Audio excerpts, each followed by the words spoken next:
probably most of you are at home trying to practice your karate, and you have no Kobudo weapons. You have no nunchaku set, other than, as I've told my students many times before, some socks wound up, or some, there are many things we've talked about. Your belt, with a belt buckle, is your best nunchaku set, but what about sai, okay? So I've got two hammers here. One of them I don't use when I'm practicing, but it is a little more easy to see, this yellow handle. This is a preferred version. You notice the difference in the claw. That makes a positive difference for me too. I'm just going to show a couple of quick sai techniques you can work on at home.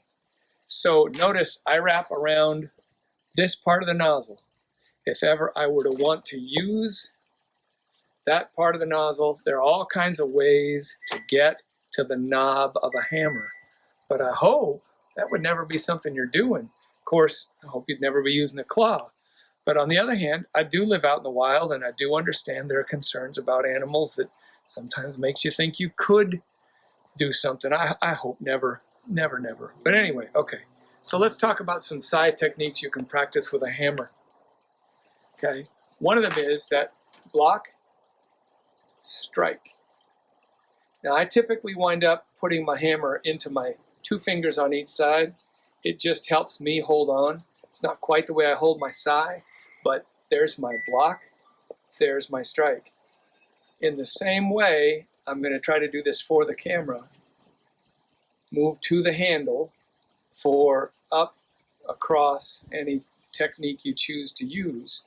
Right back to that wonderful position.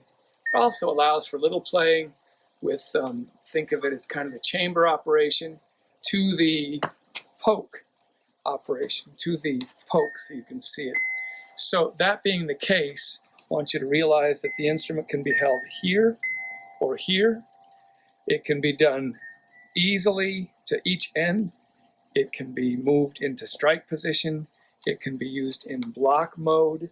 And again, preferably for most of your time, I'd like you to be having the knob in your hand. All right, so there's sai practiced at home. I'm Renchi Rod Brafenley, and that's part of the Health and Karate System.